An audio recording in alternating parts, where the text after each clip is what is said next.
What's up guys, my name is Aaron and today I'm going to be reviewing Love and Hate. This is the second studio album by London-based singer Michae Kiwanuka.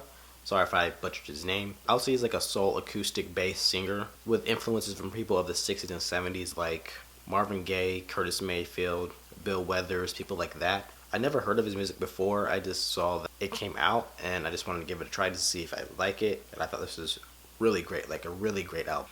The production is real soulful, with like very lush guitars and strings throughout this album, gentle piano, and like really jazzy drums. I like how all those kind of elements kind of blend together on this album. It really feels like it would be used on the second season of Fargo, how that's set in the 70s. Really like epic feeling, a really grand feeling. I feel like this would fit right in with that season. If you haven't watched that season, I would definitely give it a watch. Really good season television. It opens with Cold Little Heart, which kind of builds with the beautiful guitars and strings throughout that track, the steady bass line, the kind of stable drum line in the track too.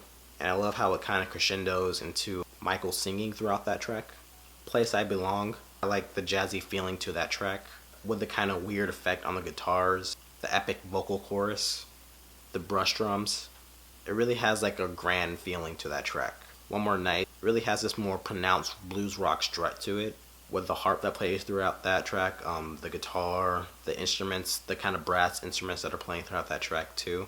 The swag of the drum, like how that drum kind of plays throughout that track. It really feels like you're driving at night, like when you're on a road trip or something like that. It kind of has like this epic feeling like you're going through the West or something like that. I love the production. It's really well produced and it's really emotional and really distinctive too in this day of music. And it sounds cinematic a lot. And I like cinematic sounding music. The singing is really cool too. He sounds like kind of like a more soulful Randy Newman, but I feel like it's like very distinctive from music that comes out right now. Cold Little Heart, he sounds so emotional and clear as he sings about depression, and even though he has that depression, his lover's still trying to be with him. Black Man in a White World, he sounds so indignant, but kind of also kind of sad and disappointed that even has to bring this up, as he sings about kind of like being black in a world that doesn't accept you and doesn't always look out for that race. And then Falling, he sounds so like haunting and so sad as he sings about, it's kind of really sad as he sings about being in love with this girl that kind of rejects him and just kind of mistreats him, but even though she's still doing all that, he still has strong feeling for her, and he just can't even shake that. He just is just head over heels in love with her still. He sings really emotionally and really easy to read what he's singing about. Like just based on the tone of this, how he's singing, you know what he's singing about without even looking into the lyrics too deeply. And talking about the lyrics and the themes are really interesting. Throughout this album, he sings about like white privilege and black people's kind of role in society that white people have appointed them. Like songs like Black and White Man World. He sings about falling for people who just aren't good for you, or they're like kind of mistreat you. Songs like Love and Hate and Falling. And he talks about his relationship with religion on the song Father's Child. I like how he talks about a lot of deep and interesting things, even though this isn't like it's like a soul record. I like how he talks about kind of things that he sees in society and things that are kind of personal to him. It really keeps you invested in the music no matter what's going on.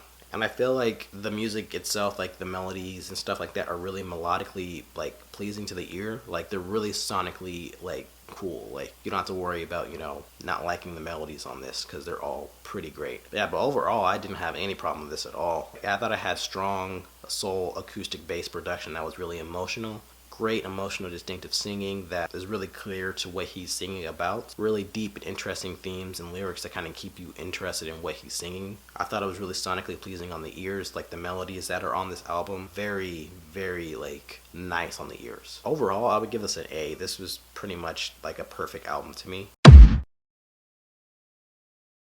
Would recommend to anybody that just likes music in general. This is just a really great album. So what do you guys think? Did you like the album? Did you hate the album? Let me know in the comments what you thought, and thanks for watching. Thanks guys.